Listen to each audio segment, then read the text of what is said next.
Black student nurse missed an exam to help a billionaire, then a helicopter landed in her yard. Janelle Cruz was a student nurse in her final year, juggling hospital rotations, classes, and 2 part-time jobs just to keep the lights on at home.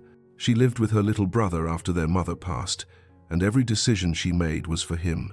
Her upcoming clinical exam wasn't just a test, it was the one that determined whether she continued her nursing program or got kicked out.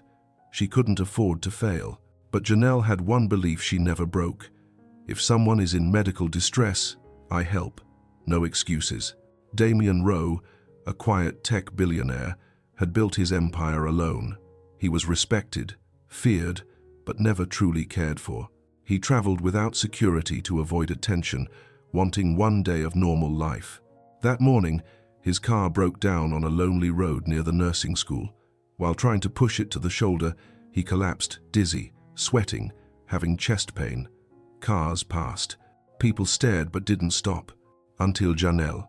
She was racing to her mandatory clinical exam, the one her entire future depended on. But when she saw a man on the ground gasping for breath, her training took over instantly. She rushed to him, checked his pulse, assessed his breathing, and realized he was in the middle of a cardiac distress episode brought on by severe anxiety and exhaustion. She stabilized his breathing, kept him conscious, called emergency responders, performed all the steps her instructors drilled into her. He begged her to go, to not miss her exam, but she stayed, because he needed her more.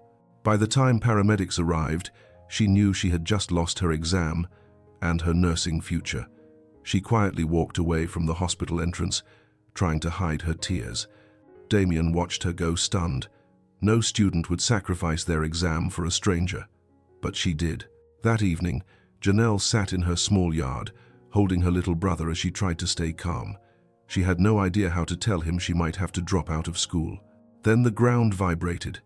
A helicopter descended onto their grass. Damian stepped out. No machines, no panic, no confusion, just determination. He had spent the entire day finding her and learning everything. She was a student nurse. She failed her clinical exam because of him. She worked 2 jobs. She cared for her little brother alone. She never asked him for anything. And he wasn't there to thank her. He was there to rewrite her destiny. Before we dive deeper into this powerful story, I want you to do me a quick favor. Drop a comment right now, telling me where you're watching from and what time it is. And if you're new here and you love stories like this that hit different, do me a solid. Hit that subscribe button and turn on the notification bell so you never miss when I drop these emotional, life-changing stories. Now let's get back to Janelle and Damian. Janelle Cruz had never imagined her life would be this hard at 25. She'd grown up with dreams of becoming a nurse, not for the money or prestige, but because she'd watched her mother work as a home health aide for 15 years, caring for elderly patients with such tenderness and dedication that Janelle had known from childhood that healing people was her calling. Her mother, Maria Cruz, had encouraged that dream fiercely. Despite working 60-hour weeks for barely above minimum wage, Maria had saved every possible dollar toward Janelle's education. "You're going to be a real nurse, mija," Maria had told her constantly. "With a degree, with respect, with the kind of job that lets you support a family without destroying your body like I had to. You're going to have better than I did." Janelle had worked hard to make that dream reality. She'd been an excellent student in high school, graduated with honors, earned a partial scholarship to the state university's nursing program. The scholarship had covered tuition, but not living expenses, books, supplies, or the countless hidden costs of nursing school. So Janelle had worked first 1 job, then 2, balancing classes and clinical rotations with shifts at a coffee shop and weekend work as a nursing assistant at a rehabilitation center. It had been exhausting but manageable, until everything had changed. Janelle's mother had been diagnosed with aggressive lung cancer 2 years ago, just months before Janelle was supposed to start her final year of nursing school. The diagnosis had been devastating. Maria had never smoked, had been relatively healthy, but the cancer had appeared suddenly and had progressed rapidly. Maria had fought for 8 months. Janelle had taken a leave from nursing school to care for her, working her 2 jobs to cover medical bills insurance didn't pay, while also providing the kind of hands-on care she was being trained to give professionally. She'd administered medications, managed pain, handled the intimate physical care her mother needed, provided emotional support through the terrifying reality of terminal illness. Maria had died on a Tuesday morning in January, Janelle holding her hand, both of them crying as Maria had whispered her final words. "You finish that nursing program, Mija. You become the nurse I always knew you would be. Promise me you'll finish." Janelle had promised, and she'd kept that promise by returning to nursing school 6 weeks after her mother's death, despite her own grief, despite the crushing medical debt Maria's illness had created, despite the new reality that she was now sole guardian of her 14-year-old brother, Marcus. Marcus had been 12 when their mother had gotten sick, 13 when she'd died. He'd been struggling, grades dropping, behavior problems at school, anger at losing the only parent he'd really known. Their father had left when Marcus was 2. Janelle had suddenly found herself not just a nursing student and worker, but a parent to a traumatized teenager who needed stability, support, and resources she barely had. The past 18 months had been the hardest of Janelle's life. She'd juggled nursing school, one of the most demanding educational programs that existed, with 2 part-time jobs that barely covered rent, food, and Marcus's needs, with parenting a grieving teenager, with managing the $38,000 in medical debt from her mother's treatment, with her own grief that she'd barely had time to process. She'd fallen behind in her nursing coursework initially. The leave of absence to care for her dying mother had put her a semester behind her original cohort, meaning she'd had to retake several clinical rotations with students who didn't know her story, who didn't understand why she sometimes showed up exhausted or distracted.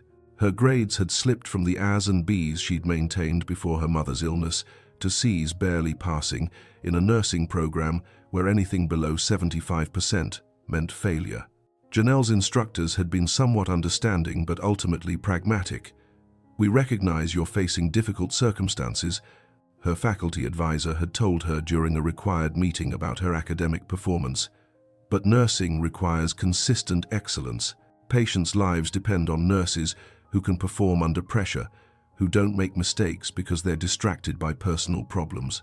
We need to see improvement, Janelle, or we'll have to consider whether you should continue in the program." The warning had terrified Janelle. She'd increased her study hours, cut her coffee shop job down to minimal shifts, poured everything into bringing her grades back up. And it had worked slowly. Gradually, her performance had improved. By the start of her final semester, she was back to B-range grades, on track to graduate in May and take her NCLEX licensing exam in July. But her final clinical exam was make or break. The comprehensive clinical evaluation that all nursing students had to pass to graduate a full day of demonstrated competency, performing actual patient care under direct faculty supervision. Students who failed this exam were dropped from the program immediately. There were no retakes, no second chances. Fail your final clinical, and you didn't graduate. Janelle had been preparing for this exam for months. She'd studied constantly, practiced skills in the lab until she could perform them perfectly, reviewed every possible scenario she might encounter. Marcus had complained that she never had time for him anymore, that she was always studying or working or sleeping, but Janelle had tried to explain the stakes. "This exam determines our entire future," she'd told him. "If I pass, I graduate in May. I take my licensing exam in July. By August, I'm working as a real nurse, making actual decent money. We can move out of this apartment, get you into a better school district, start paying down Mom's medical debt. But if I fail, I get dropped from the program. All the time and money and effort of the past 4 years is wasted. So yes, I'm stressed and busy and not as available as I want to be. But it's temporary, Marcus. Just get me through these next 2 months and everything gets better." The exam had been scheduled for a Thursday morning in late April. Janelle had barely slept the night before, not from anxiety about the exam itself. She felt prepared. But from Marcus having a meltdown about something that had happened at school, something he'd refused to discuss, but that had clearly upset him deeply. She'd stayed up until 2 a.m. just sitting with him, providing the kind of presents their mother would have given, before finally getting 3 hours of restless sleep. She'd woken at 5:30 a.m., showered, dressed in clean scrubs, reviewed her notes one final time, and had left the apartment at 6:45 for the 7:30 exam start time. The testing site was at City General Hospital, a 30-minute bus ride from their apartment. Janelle had budgeted 45 minutes for transit, wanting to arrive early, calm herself, enter the exam, feeling centered rather than rushed. The bus had been running late, typical city public transit problems. Janelle had felt anxiety building as minutes ticked past and her arrival cushion evaporated. By 7:15, she'd still been 10 minutes from the hospital, knowing she had exactly 15 minutes to get from the bus stop to the testing floor, check in, and begin her evaluation. Then she'd seen him, the man collapsed on the sidewalk. The bus had been stopped at a red light near the nursing school's main campus, about 8 blocks from City General Hospital. Through the window, Janelle had spotted someone lying on the pavement next to a disabled car, clearly in distress. Cars were driving past. A few pedestrians had slowed to look, but had kept walking. Everything in Janelle had screamed at her to stay on the bus. She had 15 minutes to get to the most important exam of her life. Someone else would help him. Emergency services would arrive. She couldn't risk her entire future for a stranger. But then Janelle had seen the man clutch his chest, his face contorted with pain, and her nursing training had overridden every other consideration. That was a cardiac event, someone in immediate medical crisis. And she was a nurse, not licensed yet, but trained, capable, present. How could she possibly stay on this bus and live with herself afterward? Janelle had pulled the stop cord, grabbed her bag, and had run to the collapsed man before she'd fully processed what she was doing. Some instinct, deeper than rational thought, had taken over the calling that had drawn her to nursing in the first place. The value her mother had drilled into her about helping people regardless of personal cost. The man had been middle-aged, well-dressed in expensive casual clothes, clearly wealthy based on the luxury car broken down nearby. He'd been conscious but clearly struggling pale, sweating profusely, breathing rapid and shallow, one hand pressed against his chest. "Sir, I'm a nursing student," Janelle had said, kneeling beside him immediately. "Can you tell me what you're feeling?" "Chest pain," he'd gasped. "Tightness. Can't breathe properly. Dizzy." Janelle had done rapid assessment, checking his pulse fast, over 120 beats per minute, observing his breathing pattern, rapid, shallow, inefficient, noting his color pale with slight blue tinge to lips, suggesting oxygen insufficiency, asking quick questions about medical history, medications, what he'd been doing when symptoms started. "I was trying to push the car," he'd explained between gasps. "It died. No warning. I got out to push it to the shoulder. Then suddenly chest pain. They couldn't breathe." Janelle had recognized the symptoms immediately: cardiac distress, possibly heart attack, but more likely severe anxiety attack combined with physical overexertion. Either way, he'd needed immediate medical intervention. She'd called 911, giving clear professional information about the patient's condition and location. Then she'd focused on keeping him stable until paramedics arrived, having him sit upright against the car to improve breathing, loosening his collar, talking to him calmly to reduce panic, monitoring his pulse and breathing, watching for any signs of deterioration that would require CPR. "You need to go," the man had said suddenly, seeming to notice Janelle's scrubs and the nursing school patch on her jacket. "You're a student. You probably have class. I'll be fine now that you've called emergency services. I'm not leaving you until professionals arrive," Janelle had said firmly. "You're in medical distress. I'm trained to handle this. I'm staying." But he'd looked at her more carefully, seeming to really see her for the first time despite his distress. "You have somewhere to be. I can tell. You keep checking your watch. Please, I don't want to make you late for something important." "What's important is making sure you're stable," Janelle had replied, checking his pulse again. "Everything else can wait." But even as she'd said it, Janelle had known it wasn't true. Her exam couldn't wait. The program had strict policies: arrive late, and you weren't admitted to the testing session. Miss your scheduled exam time, and you failed automatically. No exceptions, No makeups, no consideration for circumstances. The paramedics had arrived 12 minutes after Janelle's call, an eternity when you were monitoring someone in medical distress, but actually good response time for the city. Janelle had given them a comprehensive report: patient symptoms, her assessment findings, interventions she'd provided, relevant medical history he'd shared. The paramedics had been impressed.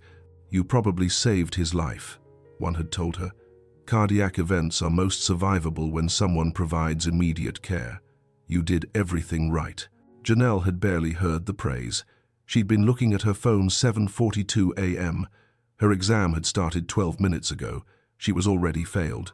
She'd walked away from the scene in a daze, heading towards City General Hospital, even though there was no point anymore.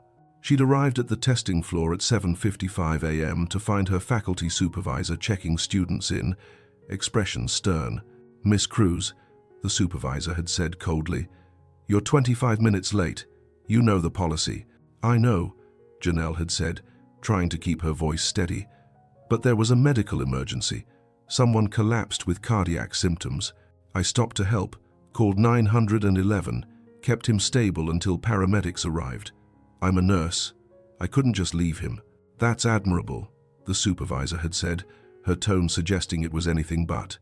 "But it doesn't change policy. This exam started at 7:30 a.m. Students who aren't present at start time automatically fail. You'll need to speak with the program director about options for completing your degree, but you will not be graduating in May." Janelle had felt the world tilt. "But I was helping someone in medical distress. Isn't that what nurses do? Isn't that what you've been training us to do?" "We've been training you to make professional judgments," the supervisor had replied. "Part of being a nurse is understanding your limitations and responsibilities. You could have stayed with the patient briefly, called 911, then continued to your exam. Or you could have directed another bystander to help. Making the choice to stay meant making the choice to fail this exam. That was your decision." Janelle had wanted to argue, to point out that there'd been no other bystanders willing to help, that abandoning someone in cardiac distress wasn't what any ethical nurse would do, that surely there should be some exception for legitimate medical emergencies. But she'd understood that arguing was pointless. The supervisor didn't care about context. Rules were rules. She'd left the hospital trying not to cry in public. She'd found a bench in a small park 2 blocks away and had finally let herself break down, sobbing with frustration and fear and overwhelming exhaustion.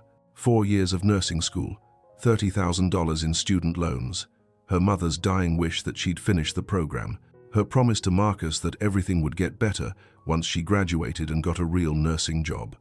All of it gone because she'd stopped to help someone in medical distress. The practical implications had crashed over Janelle as she'd sat on that bench. Without graduating, she couldn't take her licensing exam. Without her nursing license, she couldn't get the hospital job she'd already accepted, contingent on graduation and licensure. Without that job, she couldn't afford their rent, couldn't support Marcus, couldn't pay down her mother's medical debt.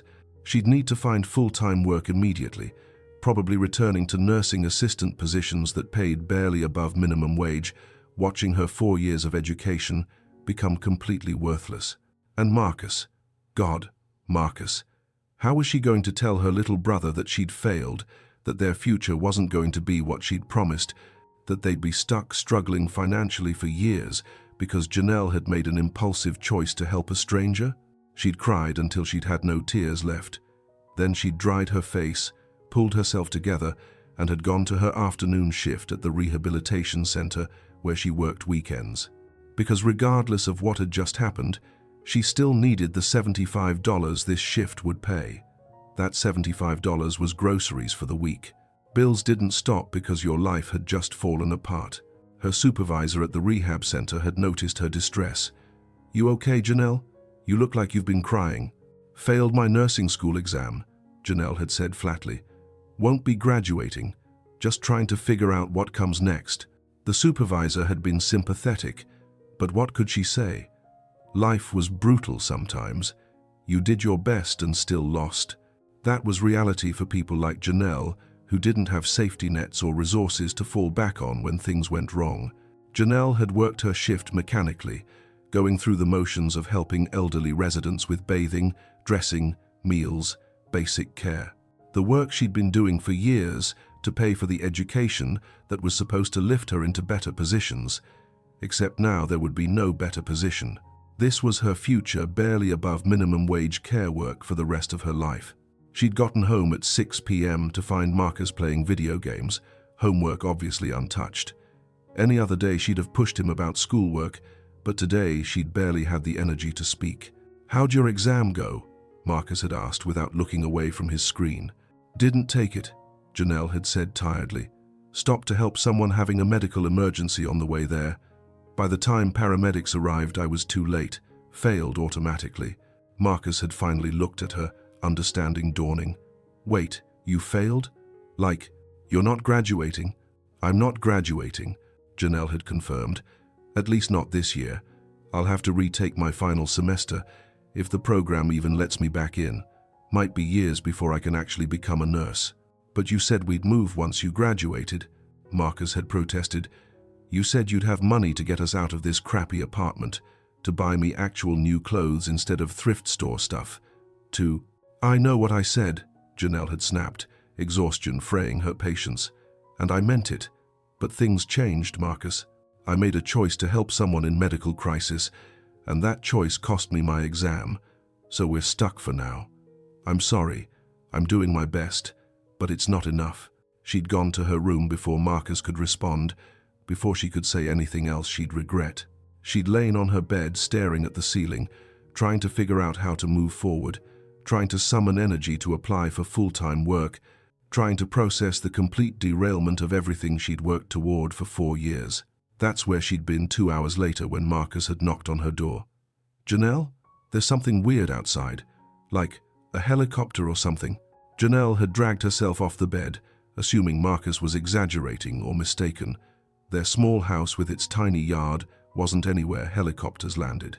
They lived in a working-class neighborhood where the most exciting thing that happened was occasional police activity or someone's car breaking down. But when she'd stepped into their small backyard, Janelle had frozen. Because there actually was a helicopter, a sleek, expensive-looking aircraft, settling onto their grass with surprising gentleness, given the limited space. The rotor wash had flattened their small vegetable garden, scattered leaves everywhere, and had sent their elderly neighbor's cat fleeing in terror. The helicopter had powered down, the door had opened, and the man who'd stepped out had been unmistakable, the same man Janelle had stopped to help that morning, the one having cardiac distress on the sidewalk. Except now he'd looked completely different, not pale or sweating or struggling to breathe. Dressed in an obviously expensive suit, moving with the kind of easy confidence that came from wealth and power, followed by 2 assistants carrying tablets and looking very official. He'd walked directly to where Janelle stood, frozen in her backyard, still wearing her scrubs from the rehab center, Marcus standing beside her, looking completely bewildered. "Janelle Cruz," the man had said, a statement, not a question. "I've been looking for you all day. You're the guy from this morning," Janelle had managed. "The one who was you had chest pain, cardiac symptoms, severe anxiety attack combined with physical overexertion," he'd confirmed. "The hospital diagnosed it, gave me some medication, released me this afternoon. I'm fine now, thanks entirely to you. But Janelle, I need to know something. Why did you stop? You were wearing nursing student scrubs with a school patch. You clearly had somewhere important to be. Why did you stop to help me?" "Because you needed help," Janelle had said simply. "You were in medical distress. I'm trained to handle that. How could I just leave you?" "Most people did leave me," the man had pointed out. "Multiple cars passed. Several pedestrians looked and kept walking. You were the only one who stopped. And when I told you to go, that you probably had somewhere important, you stayed anyway. Why?" "Because that's what nurses do," Janelle had replied, exhaustion making her blunt. "We help people in medical crisis regardless of personal cost, even when it means failing the most important exam of our lives and destroying our entire future. That's apparently what being a good nurse means." The bitterness in her voice had been unmistakable. The man had noticed. "You failed an exam because of me," he'd said again, a statement rather than question. "Tell me what happened." And somehow, Despite this being the strangest interaction of her life, despite not knowing who this man was or why he'd tracked her down or how he'd found her address, Janelle had told him about her final clinical exam that morning, about the strict no-late admission policy, about stopping to help him, meaning she'd arrived 25 minutes late and had automatically failed, about what that failure meant. No graduation, no nursing license, no hospital job, no way to support herself and Marcus. 4 years of education essentially wasted. The man had listened without interrupting. When she'd finished, he'd been quiet for a long moment before speaking. "My name is Damien Rowe," he'd said. "I own a technology company called Rowe Innovations. You probably haven't heard of it. We do enterprise software. Very boring, very technical. But the company is quite successful. Extremely successful, actually." Janelle had vaguely recognized the name Rowe Innovations, had been in the news for some acquisition or merger or something tech-related she hadn't paid attention to. But she'd been too exhausted to care about this stranger's business success. "That's great," she'd said flatly, "but I don't understand why you're here. You're fine. I'm glad the hospital helped you, but I need to figure out my life now. So, unless you need something..." "I spent the entire afternoon learning about you," Damien had interrupted. "Once I was released from the hospital, I had my team find out everything about the nursing student who'd stopped to help me. They're very good at research." He'd pulled out a tablet from one of his assistants, reading from what was clearly a detailed file. Janelle Maria Cruz, 25 years old, final year nursing student at State University.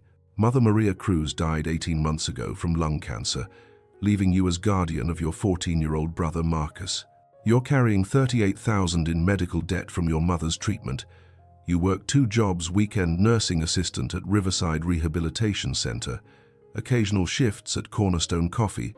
Your grades have been struggling since your mother's illness, but had improved to B range this semester. Until this morning, when you failed your mandatory final clinical exam by stopping to help a stranger having a cardiac episode, which means you won't graduate, won't get licensed, won't get the nursing job at City General. You'd been offered contingent on graduation and licensure. Janelle had felt violated hearing her life summarized so clinically. "You had people investigate me. That's incredibly invasive. You can't just..." "I can, actually," Damien had said without apology. "Money provides access to information. But Janelle, I didn't have you investigated to violate your privacy. I had you investigated to understand your situation so I could help appropriately. You sacrificed your entire future to help me this morning. The least I can do is ensure that sacrifice wasn't in vain." "What are you talking about?" Janelle had asked warily. "I'm rewriting your destiny," Damien had said simply, "starting tomorrow morning." Janelle had stared at Damien Rowe standing in her backyard with his helicopter and assistants and tablet full of information about her life, trying to process what he'd just said. "Rewriting my destiny? What does that even mean?" "It means I'm fixing the consequences of your choice to help me," Damien had explained. "Janelle, you made a decision this morning that most people wouldn't make. You sacrificed something incredibly important: your nursing school exam, your graduation, your entire career path to provide medical care to a stranger. That kind of character deserves recognition and support, not punishment." "It's done," Janelle had said tiredly. "The nursing program has strict policies. I missed the exam. I failed automatically. There's no way to fix that." "Actually, there are several ways to fix it," Damien had corrected. "First, I've already spoken with the dean of your nursing school. I explained the situation that you missed your exam because you were providing emergency medical care that likely saved my life. I also mentioned that Rowe Innovations has been considering establishing a scholarship fund at State University, and that how the university handles situations where students prioritize actual patient care over arbitrary scheduling policies will influence our decision about that funding." Janelle had felt her jaw drop. "You bribed my nursing school?" "I provided context and incentive," Damien had said. "There's a difference. The dean has agreed to allow you to take a makeup clinical exam next Tuesday. You'll be evaluated by a different faculty member to ensure fairness. Pass that exam, and you graduate in May, exactly as originally planned." "They never allow makeup exams," Janelle had whispered, hardly believing what she was hearing.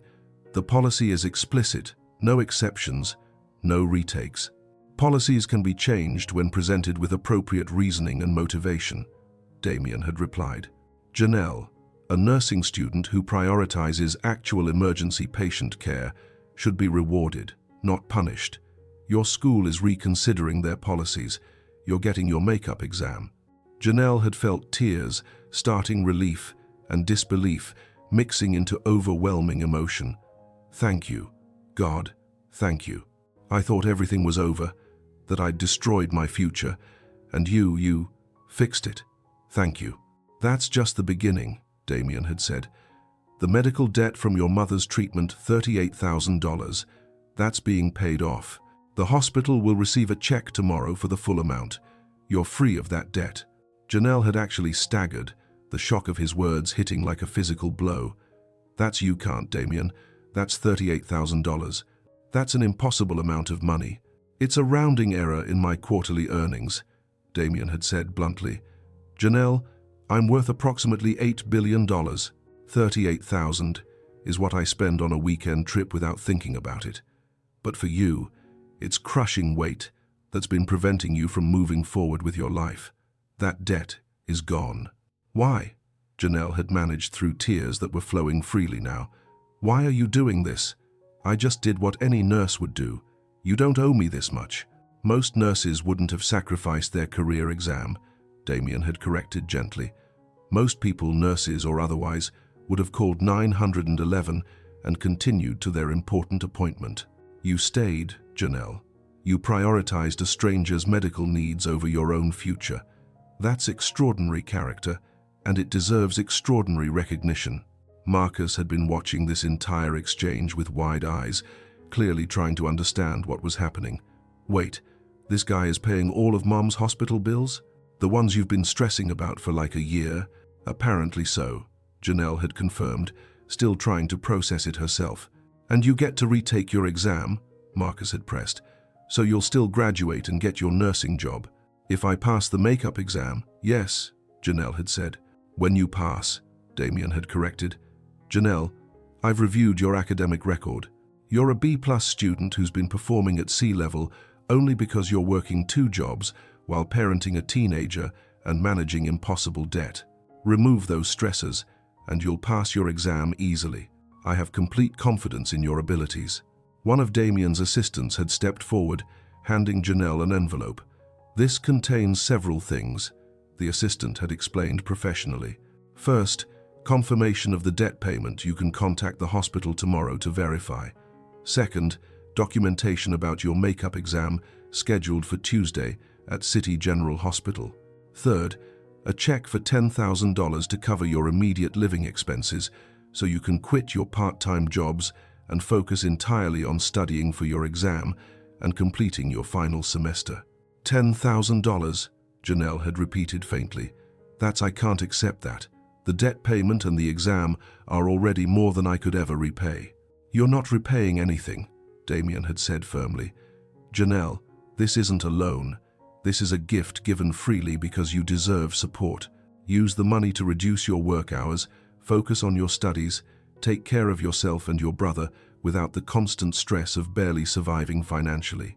That's all I ask, that you use these resources to become the excellent nurse you're clearly meant to be. Janelle had looked at the envelope in her hands, at Damien Rowe standing in her shabby backyard with his helicopter and his billions and his apparent determination to transform her life, and had felt completely overwhelmed. I don't understand why, she'd whispered. People with money don't usually help people like me. They don't track us down and pay our debts and give us thousands of dollars. This doesn't make sense. It makes perfect sense, Damien had replied. You helped me when I needed it most. I'm helping you in return. That's how humans should treat each other, Janelle, with reciprocal care and support. My wealth makes it easy for me to provide life-changing help. Your nursing training made it easy for you to provide potentially life-saving care. We both did what we were capable of doing in a moment when someone needed help. That's all this is. This is so much more than that, Janelle had said, voice thick with emotion. Damien, you've changed my entire life in one day. Everything I thought was destroyed this morning, you've not just fixed it, but made it better than it was before. I don't know how to thank you. Pass your exam, Damien had said simply. Graduate, become an excellent nurse.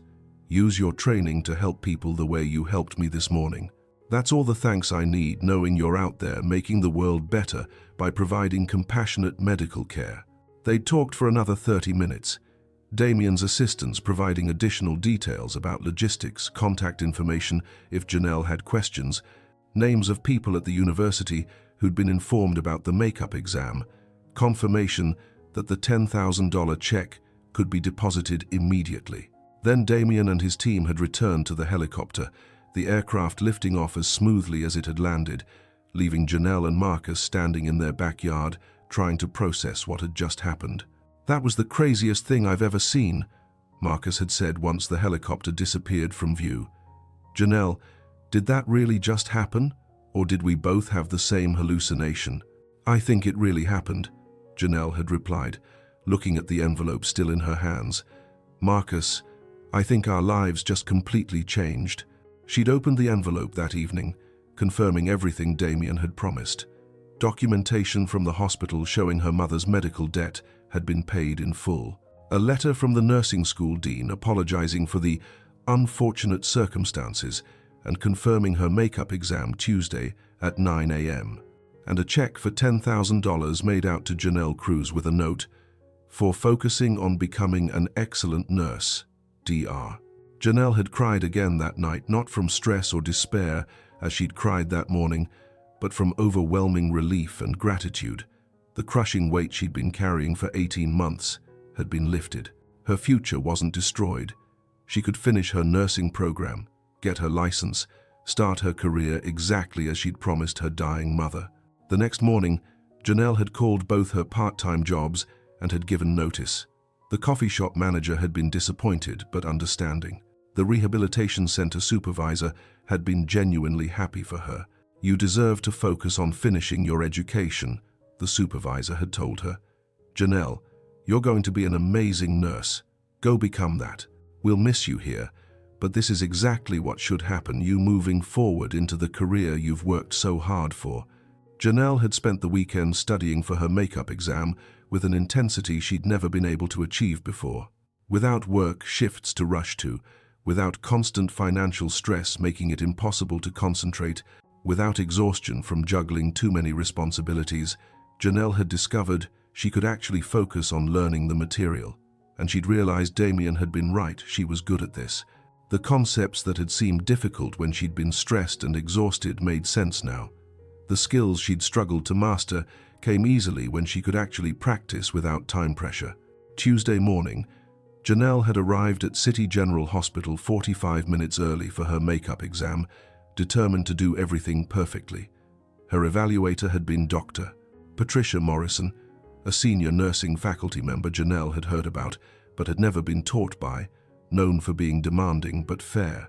Miss Cruz, Dr. Morrison had greeted her professionally. I understand you're taking this makeup exam under unusual circumstances. I want you to know I've reviewed your academic record thoroughly.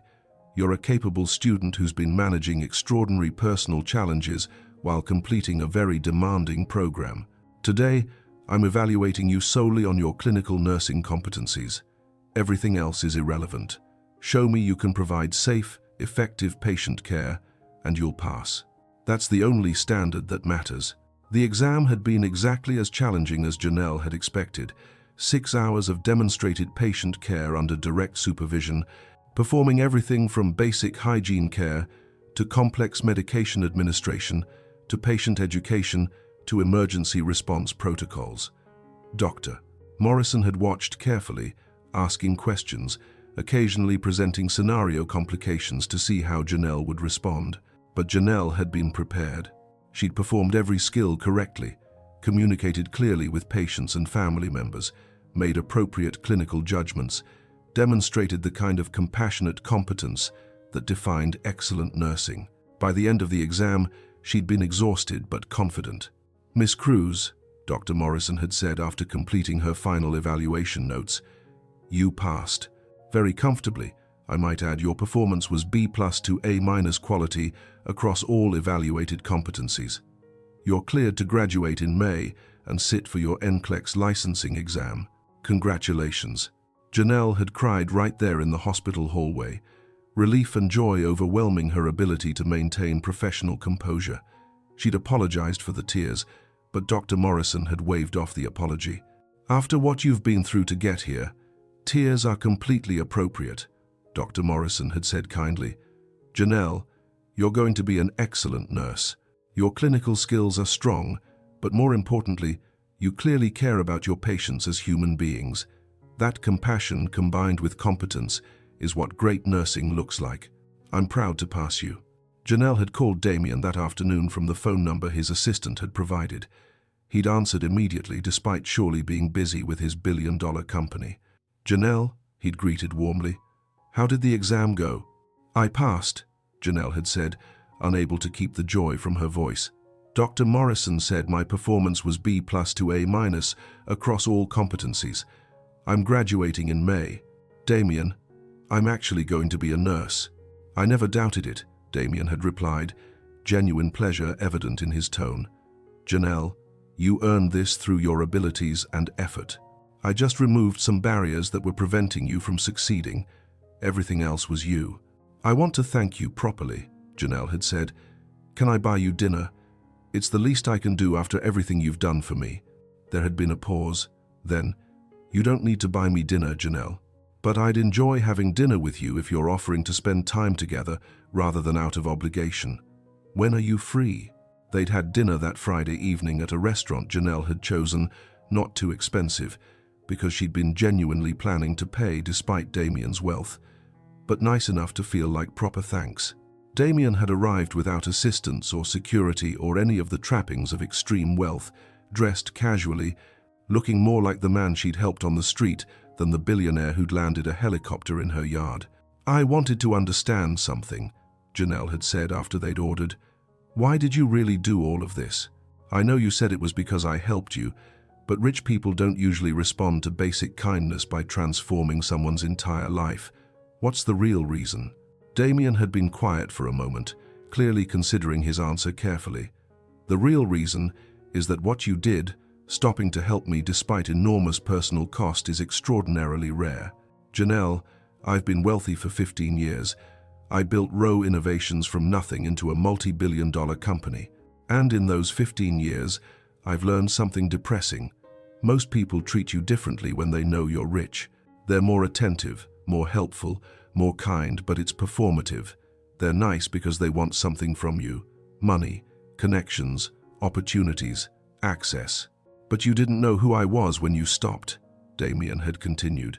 You saw someone in medical distress, and you helped because that's who you are, someone who provides care regardless of personal cost. You treated me exactly the same way you'd have treated anyone in that situation. That kind of authentic kindness is incredibly rare in my world, Janelle. It deserved recognition and reward. So you paid my debt and gave me $10,000 because I was nice to you, Janelle had said, trying to understand. That seems like a wild overreaction to basic human decency. It wasn't just that you were nice, Damien had explained.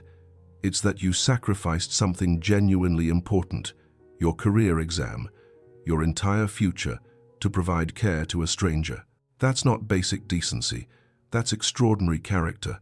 And Janelle, when you encounter extraordinary character, you should support it. I have resources that make it easy for me to eliminate the obstacles preventing you from succeeding. Using those resources to help someone deserving isn't overreaction, it's the morally correct response to recognizing genuine goodness. They'd talked for 3 hours that evening, the conversation flowing naturally. Janelle had learned about Damien's background growing up middle class in suburban Ohio, getting a computer science degree from a state university, building his first successful software program in his 20s, growing it into a company, selling that company for enough money to fund his next venture, repeating that pattern until Rowe Innovations had become his biggest success. He'd been self-made, wealthy rather than inherited, which explained some of his perspective on helping others. Damien had learned more about Janelle's life. Beyond the basic facts his research had revealed, her close relationship with her mother, her struggles parenting Marcus, Her determination to honor her mother's dying wish that she'd finish nursing school, her dreams of eventually specializing in oncology, nursing to help families navigating cancer the way her family had. "You want to work in oncology?" Damien had asked. "That's emotionally difficult, nursing, constantly dealing with terminal illness and death." "Because I understand it," Janelle had explained. "I lived it with my mum. I know what families need during that experience: compassionate care, honest communication, someone who treats dying patients like they're still fully human. I want to provide the kind of nursing that would have made my mum's final months better. That feels meaningful in ways general medical surgical nursing doesn't." "That's beautiful," Damien had said genuinely. "Using your painful experiences to help others facing similar struggles. Janelle, that's exactly the kind of nursing the healthcare system needs." They'd parted that evening as friends, not quite dating but clearly interested in each other beyond just the circumstances that had brought them together. Damien had insisted on paying for dinner despite Janelle's protests, but had compromised by letting her buy dessert from a bakery they'd passed on the walk back to the parking lot. "This feels like the beginning of something," Janelle had observed as they'd stood by her car. "I don't quite know what yet, but something. I'd like it to be," Damien had admitted. "Janelle, would you be interested in seeing each other again? Not out of gratitude or obligation, but because you actually enjoy my company." "I do enjoy your company," Janelle had confirmed. "Damien, you're interesting and kind and unexpectedly funny. Yes, I'd like to see you again." They'd started dating officially after that, navigating the complexity of being in a relationship where one person had extreme wealth and the other was a soon-to-graduate nursing student with basically no money. Damien had been thoughtful about not making Janelle feel inadequate or dependent. He'd suggested activities they could do that didn't require money, had been genuinely interested in her student life and studies, had treated her as an equal partner rather than someone he was financially supporting. Janelle had appreciated his thoughtfulness, but had also set clear boundaries. "I need to contribute equally to this relationship in non-financial ways," she'd told him early on. "Damien, we both know you could pay for everything always, but that would make me feel like I'm not an equal partner. So let me cook for you, plan dates that don't cost money, contribute in ways that aren't financial. That matters to me." "I understand," Damien had agreed. "Janelle, I value you for who you are, not for what you can contribute financially. But I respect your need to feel like an equal partner. Tell me what you need, and I'll honor that." Their relationship had deepened over the following months as Janelle had completed her final nursing semester. She'd maintained her B+ average, passed all her remaining exams, and had graduated in May exactly as planned. Damien had attended her graduation ceremony, cheering when her name had been called, celebrating with her and Marcus afterward with a dinner that had felt more like family than just a date. Janelle had taken her NCLEX licensing exam in July and had passed on the first attempt, a significant achievement since about 15% of candidates failed the exam. She'd started her hospital nursing job in August, beginning the career she'd worked 4 years to achieve. The work had been exactly as challenging as she'd expected: 12-hour shifts managing 4 to 6 patients with complex medical needs, constantly making critical decisions that impacted people's health and safety, dealing with difficult patients and families, navigating hospital bureaucracy. But Janelle had loved it. She'd discovered she was good at bedside nursing, calm under pressure, clinically skilled, compassionate with patients, excellent at communicating with families. 6 months into her nursing career, Janelle had been working a particularly difficult shift when she'd gotten an emergency call. Marcus had been in a car accident, not his fault, hit by a drunk driver, but seriously injured with multiple fractures and internal bleeding requiring emergency surgery. Janelle had left work immediately, terrified and praying during the entire drive to the trauma center. She'd arrived to find Marcus already in surgery, doctors working to stabilize his internal bleeding, while orthopedic surgeons prepared to repair his fractured pelvis and femur. The waiting had been agonizing. Janelle had sat alone in the surgical waiting room, trying not to imagine worst-case scenarios, trying to stay calm, trying to be strong the way she'd been strong through everything else. But Marcus was her baby brother, the only family she had left, and the thought of losing him was unbearable. Then Damien had arrived. She hadn't called him, hadn't had time to call anyone beyond her supervisor at work, explaining why she'd left mid-shift, but somehow he'd known. He'd sat beside her, held her while she'd cried, provided the kind of steady presence she'd needed when everything felt out of control. "How did you know to come?" Janelle had asked when she'd finally been able to speak. "Your hospital called me as your emergency contact," Damien had explained. "You'd listed me when Marcus got hurt. They told me what happened. Janelle, I'm here for whatever you need. Marcus is going to be okay. He has to be okay." Marcus had survived surgery but had faced months of recovery, multiple operations to repair his fractures, physical therapy to regain mobility, trauma counseling to process the accident. His medical bills had been staggering, over $200,000 even after insurance. Janelle had started to panic about how she'd ever pay it until Damien had quietly handled it. "You don't have to do this," Janelle had protested when she'd discovered Damien had paid Marcus's entire medical bill. "Damien, that's an insane amount of money. I can set up payment plans, work extra shifts." "Janelle, you saved my life," Damien had reminded her gently.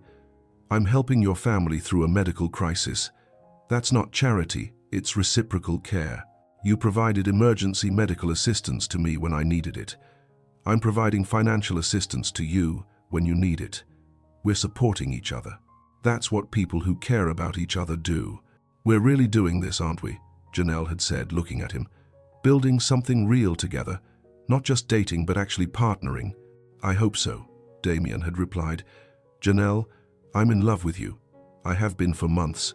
You're brilliant and compassionate and strong in ways that have nothing to do with physical strength. You've shown me what genuine goodness looks like, not performative kindness when it benefits you, but consistent care even when it costs you something significant.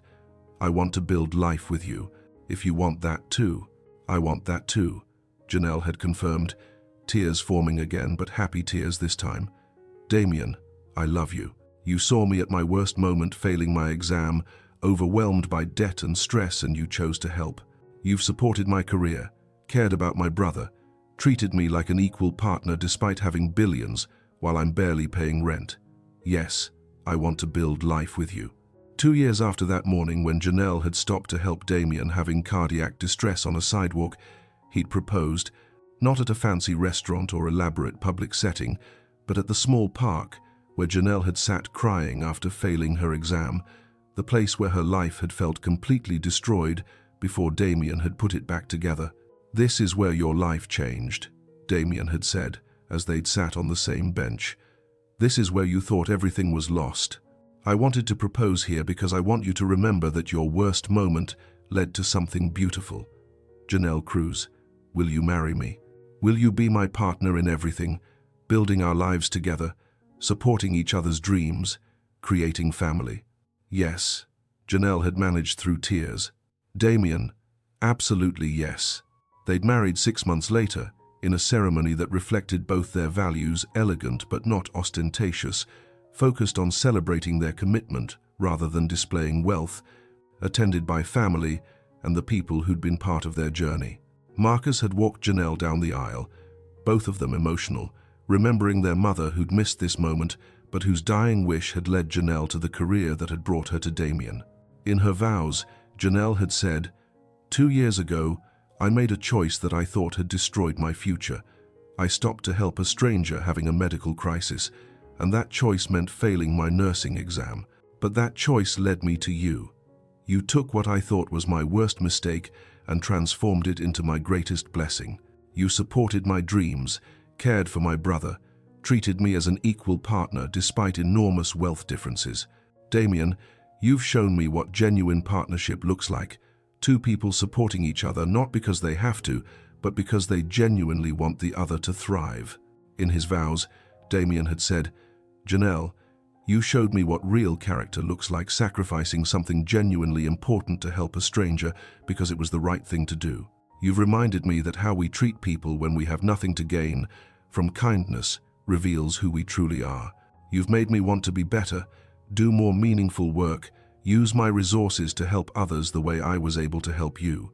I promise to keep supporting your dreams, to be the kind of partner you've been to me, to build a life focused not on accumulating more wealth, but on creating genuine positive impact. 5 years after their wedding, they'd established the Cruz Row Foundation, focused on supporting healthcare students facing financial barriers. The foundation provided emergency assistance for students experiencing financial crises that threatened their education, paid medical debts that were crushing students, offered scholarships for students from underrepresented backgrounds, advocated for policy changes reducing healthcare education costs. "We've helped over 500 students in 3 years," Janelle had reported during a foundation board meeting.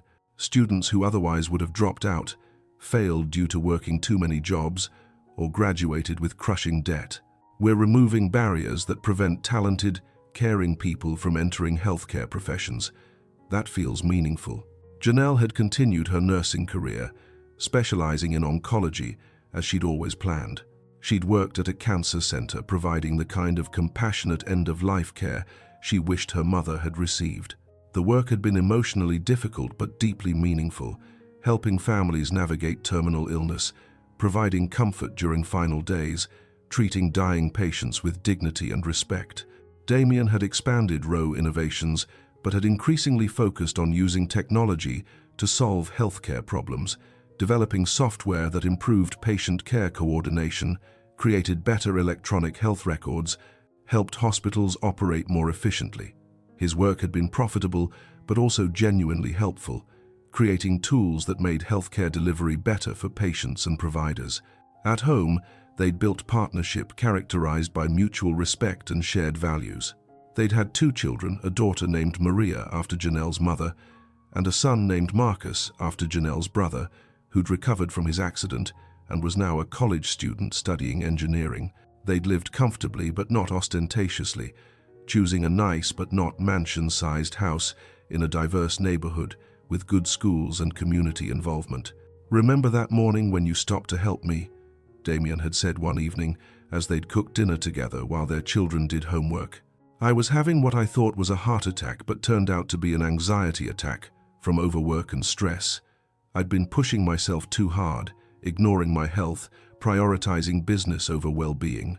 You saved my life medically by providing emergency care, but you also saved my life philosophically by reminding me what actually matters." "What actually matters?" Janelle had prompted, smiling. "How we treat people," Damien had replied. "Using whatever resources we have, medical training, financial wealth, time, energy, to help others when they need it. Building relationships based on genuine care rather than transaction, creating lives focused on meaning rather than just accumulation. You taught me all of that by choosing to help a stranger at significant personal cost. Everything good in my life traces back to that choice you made, Janelle. And everything good in my life traces back to you recognizing that choice deserved support," Janelle had countered. "Damien, we saved each other. I provided emergency medical care. You eliminated barriers preventing me from becoming a nurse.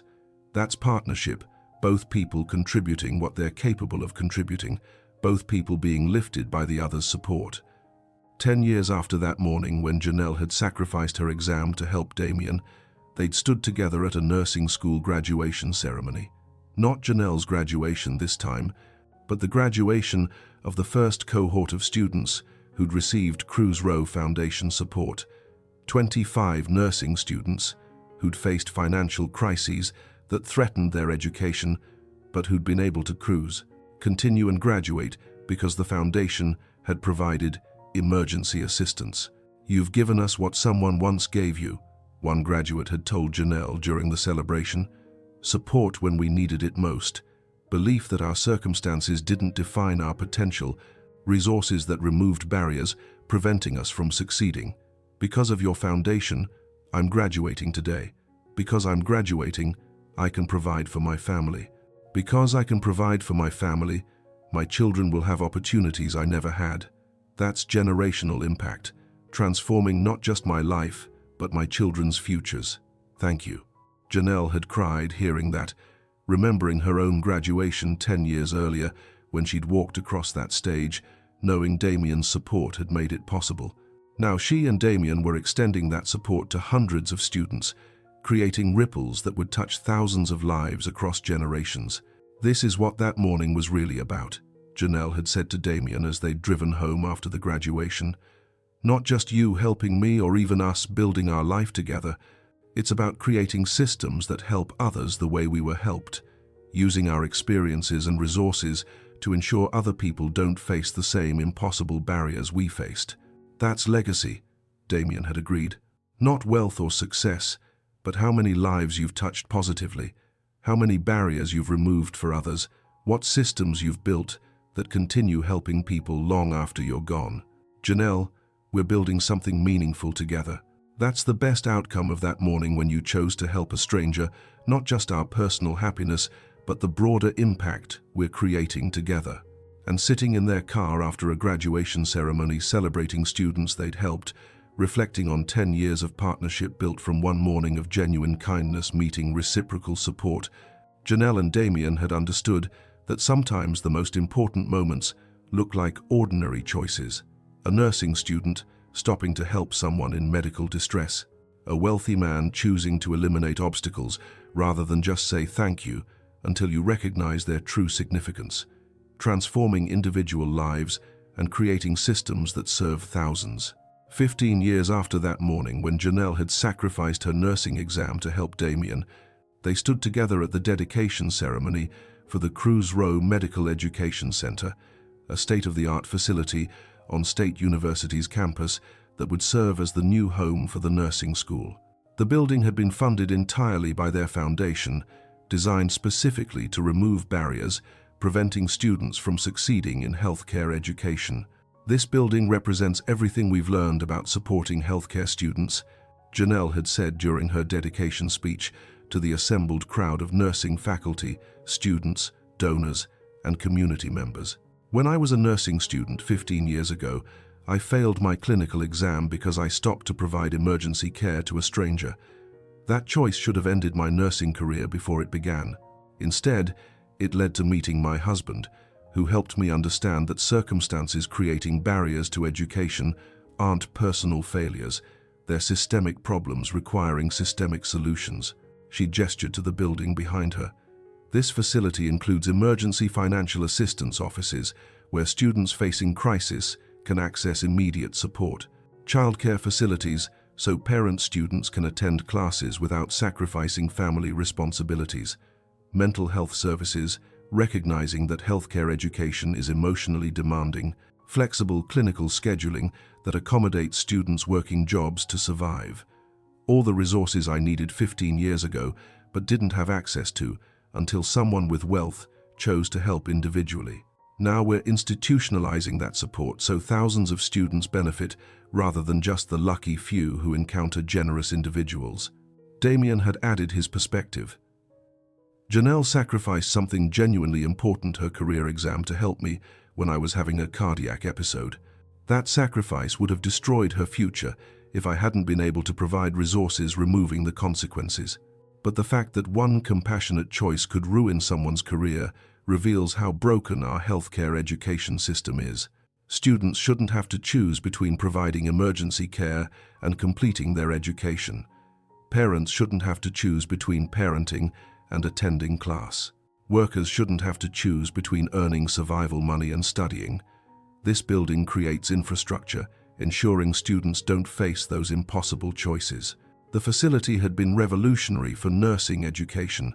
In its first 2 years of operation, the Emergency Financial Assistance Program had helped 300 students avoid dropping out due to sudden crises, car accidents, family illnesses, housing instability, unexpected childcare needs. The on-site childcare had enabled 67 parent students to complete degrees they'd otherwise have been forced to abandon. The mental health services had supported hundreds of students, managing the emotional demands of healthcare training while dealing with personal trauma, loss, or mental illness. We're seeing outcomes we've never seen before, the nursing school dean had reported during a foundation board meeting. Graduation rates have increased 15% since the facility opened. Student retention from first year to second year is up 20%. Students report significantly lower stress levels and higher satisfaction with their educational experience. And perhaps most importantly, we're graduating more diverse cohorts, more students from low-income backgrounds, more students of color, more students who are first-generation college attendees. The Cruz Row Center is achieving exactly what it was designed to achieve, removing barriers that have historically prevented talented, caring people from entering healthcare professions. But the facility had been just one part of the Foundation's expanding work. Over 15 years, the Cruz Row Foundation had grown into a comprehensive organization supporting healthcare education at multiple levels, individual student assistance, institutional facility funding, policy advocacy for systemic reforms, research documenting barriers and solutions. The policy advocacy had been particularly impactful. Janelle had testified before state legislatures and Congress about barriers facing healthcare students, using her own experience to illustrate broader patterns. Her testimony had contributed to several states passing legislation, providing emergency financial assistance funds for healthcare students, creating more flexible clinical scheduling requirements, mandating on-campus childcare at nursing schools, and establishing loan forgiveness programs for nurses working in underserved communities.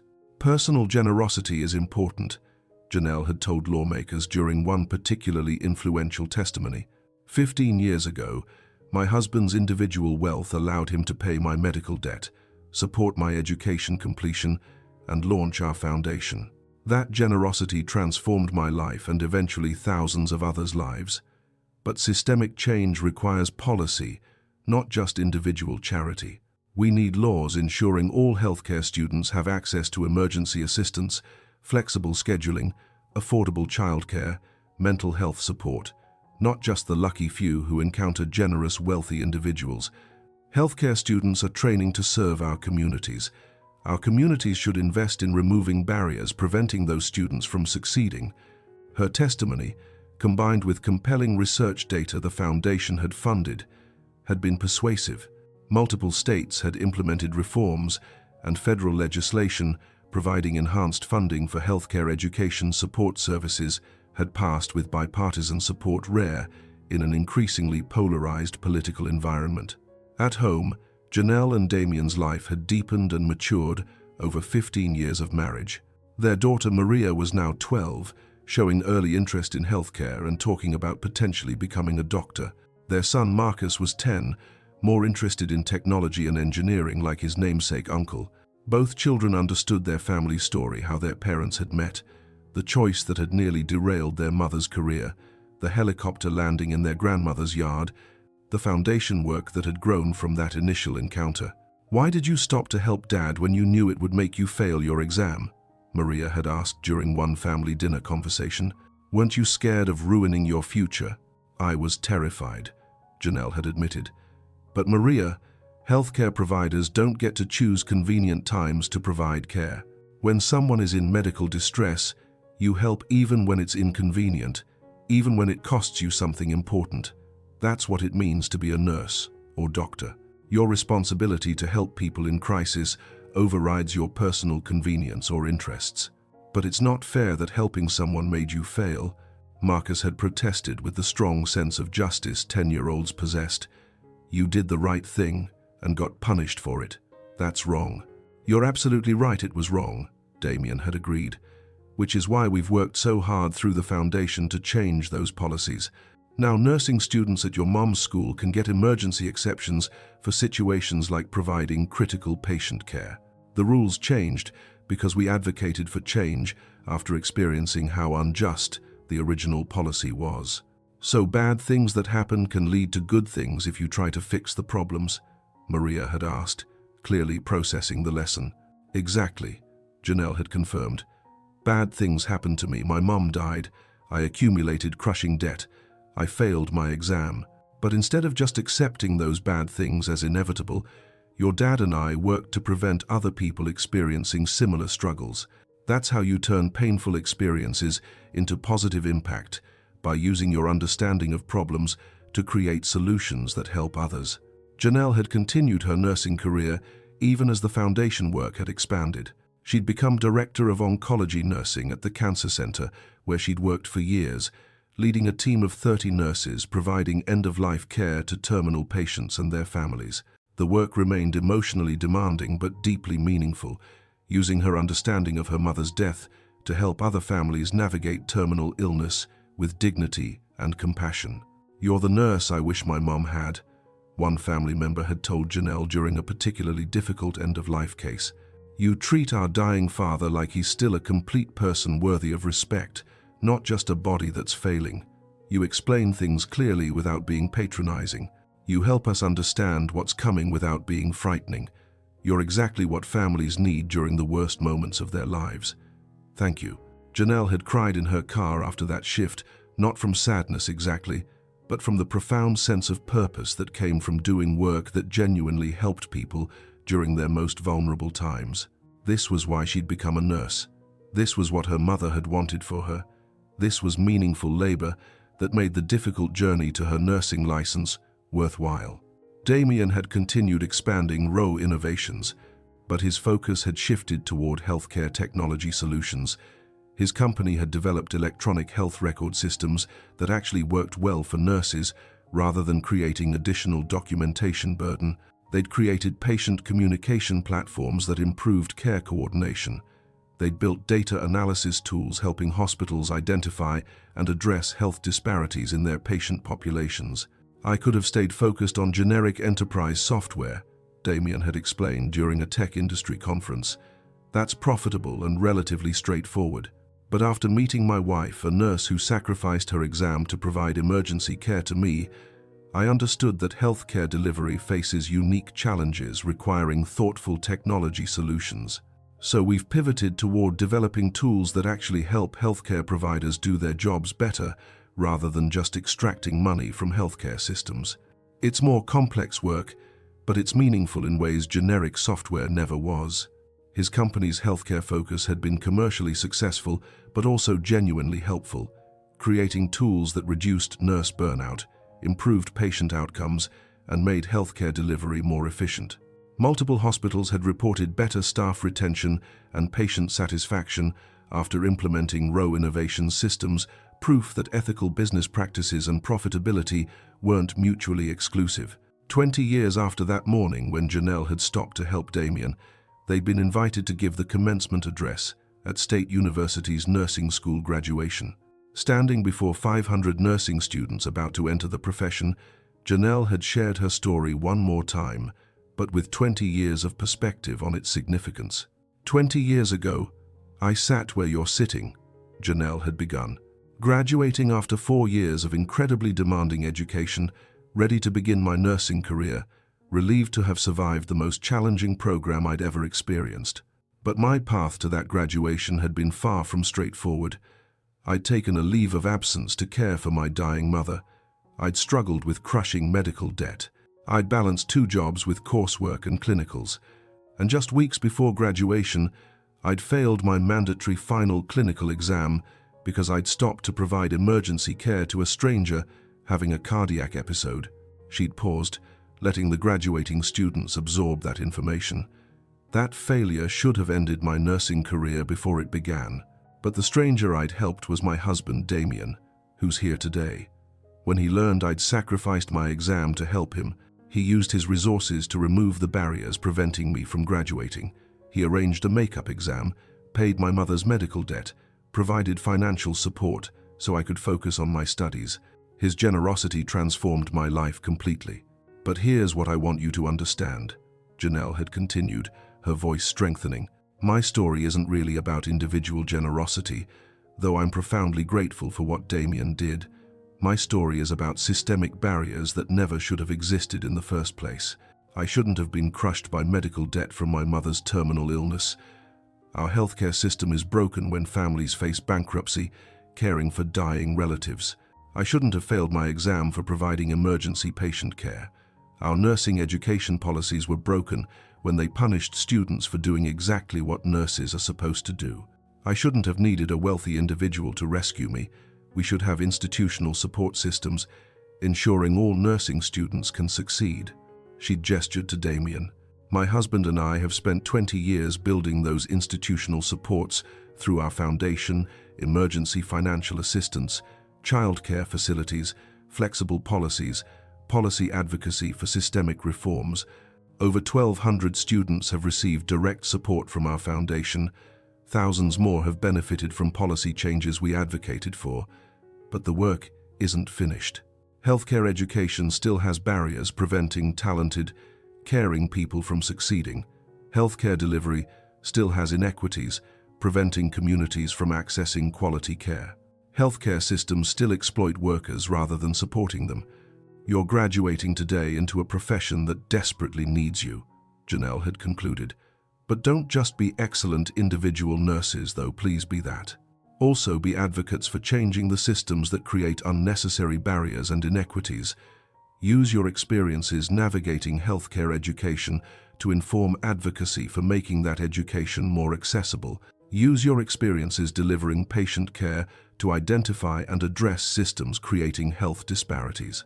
Use whatever privileges and resources you have: education, licensure, professional platform, economic stability, to help others facing struggles you understand. That's how we create lasting change, not just through individual excellence, but through collective advocacy, transforming broken systems into ones that actually serve everyone. The graduating students had given her a standing ovation. Several had approached her afterward, sharing their own struggles with barriers during nursing school and their commitment to advocacy work alongside clinical practice. Damien had added his perspective in the address. "I'm not a nurse or healthcare provider. I'm a technology entrepreneur who got lucky building successful software companies. But meeting Janelle, experiencing her compassionate care when I desperately needed it, witnessing her struggle with barriers that never should have existed, supporting her in becoming the excellent nurse and advocate she is today, taught me that wealth creates responsibility. Not just responsibility to be charitable with surplus resources, but responsibility to use whatever power and platforms and access you have to change systems rather than just help individuals." The Cruz Rowe Foundation has directly helped over 1,200 healthcare students in 20 years, Damien had continued. "That's meaningful impact I'm proud of. But systemic policy changes our advocacy work contributed to have benefited hundreds of thousands of students and patients across multiple states. That's transformational impact that extends far beyond what Janelle and I could achieve just through our foundation. That's what strategic use of privilege and resources can create, not just individual relief, but systemic change that serves entire populations." 25 years after that transformative morning, the Cruz Rowe Foundation had expanded internationally. What had started as support for nursing students at one university had grown into a global organization working in 15 countries, providing healthcare, education, support, funding facility, construction, training healthcare workers, advocating for policy reforms that removed barriers to accessing healthcare education and delivery. We've helped establish nursing schools in communities that never had healthcare education programs, Janelle had reported during the Foundation's 25th anniversary celebration. We've provided scholarships to over 5,000 healthcare students across 3 continents. We've funded research documenting barriers and solutions that's informed policy in dozens of countries. We've created healthcare workforce development programs, helping communities train their own providers rather than depending on international recruitment that depletes healthcare workers from developing nations. The Foundation's work had been recognized with numerous humanitarian awards, though Janelle and Damien had always insisted the recognition belonged to their team rather than just them as individuals. They'd built an organization of over 200 staff members working across multiple countries, all committed to removing barriers, preventing people from accessing healthcare education and services. At home, their children had grown into young adults pursuing their own paths. Maria was in medical school, training to become an oncologist, explicitly following her mother's passion for cancer care, but from the physician perspective rather than nursing. Marcus had graduated with a computer science degree and was working at Rowe Innovations, developing healthcare technology, continuing both his father's business legacy and his uncle's interest in engineering. "You've built something remarkable," Maria had told her parents during a family dinner shortly before leaving for her medical school rotations. "Not just financially successful, but genuinely meaningful. Mom, you went from a nursing student facing impossible barriers to someone who's removed those barriers for thousands of others. Dad, You went from generic software development to creating tools that actually help healthcare delivery. You've shown me and Marcus what it looks like to use whatever privileges and resources you have to create positive change, rather than just accumulating more wealth. The goal was never accumulation, Damien had replied. Meeting your mom taught me that wealth creates opportunities for impact. Every dollar beyond what you need for comfortable living is a dollar that could be used helping others, funding research, advocating for policy changes, removing barriers. Your mom and I have been fortunate enough to have resources allowing us to do that work at meaningful scale. But the principles apply regardless of resource level. Use what you have to help others, advocate for systemic changes, refuse to accept that barriers and inequities are inevitable. 30 years after that morning when Janelle had sacrificed her exam to help Damien, they'd been invited to participate in a documentary about healthcare system reforms. The filmmakers had wanted to profile individuals and organizations working to make healthcare education more accessible and healthcare delivery more equitable, and the Cruz Rowe Foundation's work over 3 decades had been identified as particularly impactful. During her interview, Janelle had reflected on the journey. 30 years ago, I made a choice that I thought had destroyed my future. I stopped to help a stranger having a cardiac episode, and that choice meant failing my nursing exam. But that choice led to meeting my husband, building our foundation, impacting thousands of students' lives, contributing to policy changes, benefiting hundreds of thousands of people. Sometimes what looks like your worst mistake becomes the foundation for your most meaningful work. But I want to be clear, Janelle had emphasized. The lesson isn't that good things automatically come from sacrifice or that individual generosity solves systemic problems. The lesson is that we have to actively work to transform systems rather than just accepting broken policies and inequitable structures. My husband could have just paid my debt and moved on. Instead, we built an organization working to ensure other students didn't face similar barriers. That's the work that matters, not just individual help, but systemic change. Damien had reflected on his role. Before meeting Janelle, I was successful, but not particularly thoughtful about using wealth for meaningful impact.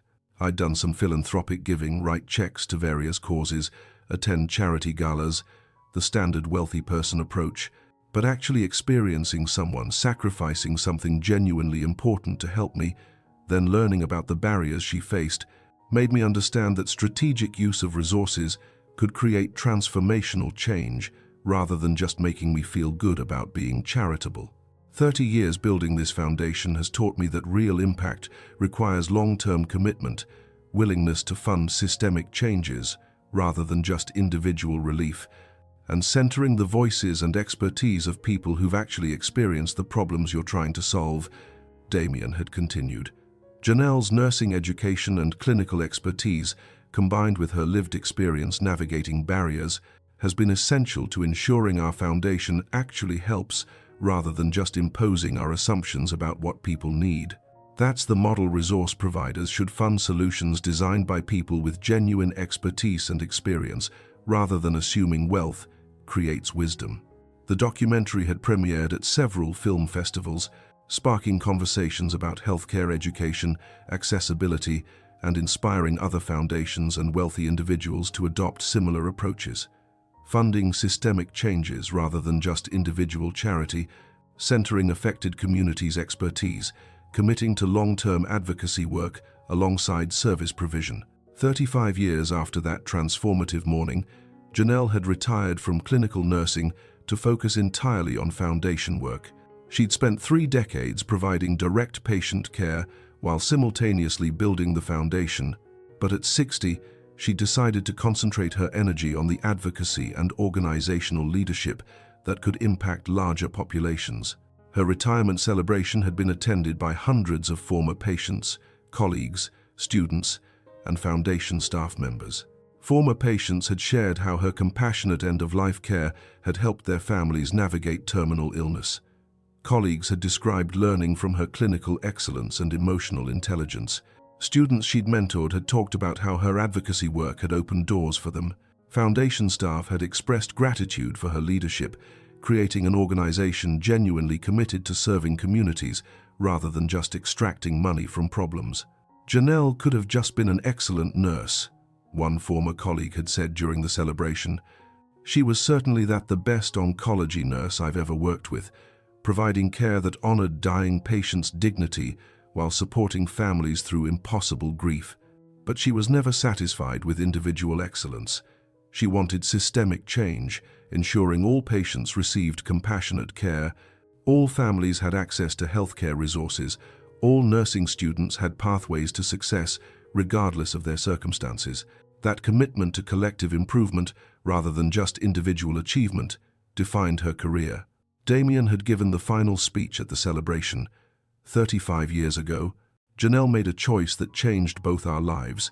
She sacrificed her nursing exam to provide emergency care when I was having a cardiac episode.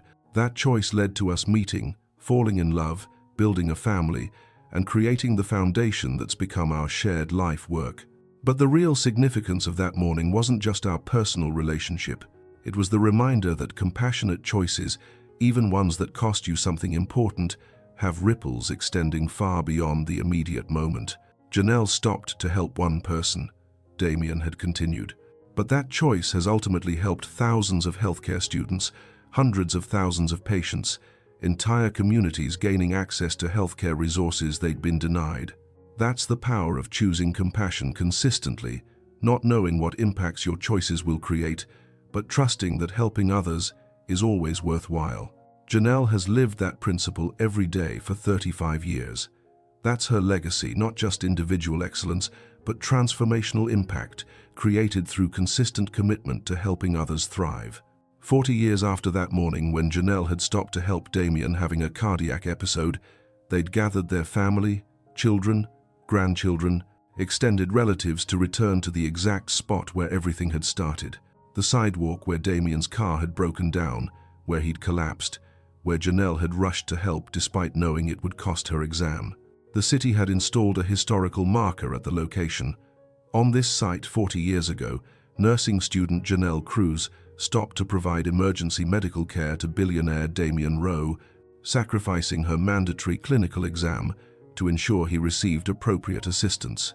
That choice led to the founding of the Cruz Rowe Foundation, which has since supported over 15,000 healthcare students, funded nursing schools in underserved communities, and advocated for policy reforms benefiting millions.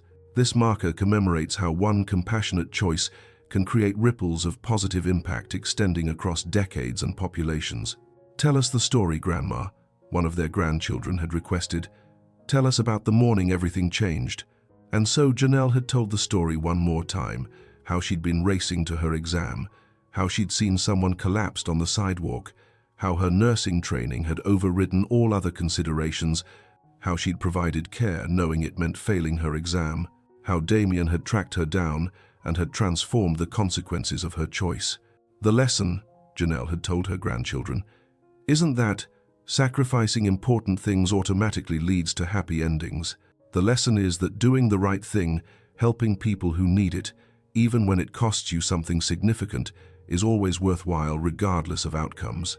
"I stopped to help your grandfather because someone needed emergency care, and I had training to provide it. That was the right thing to do. Everything that followed your grandfather's generosity, our marriage, the foundation we built, those were blessings I didn't expect. But even if none of that had happened, stopping to help would still have been the right choice. And the lesson from my side," Damien had added, "is that recognizing goodness and responding with reciprocal support creates positive cycles." Janelle helped me when she had nothing to gain from kindness. I had resources to remove the barriers preventing her from succeeding, so I used those resources. That wasn't charity, it was reciprocal care, mutual support, humans helping each other with whatever capabilities they have.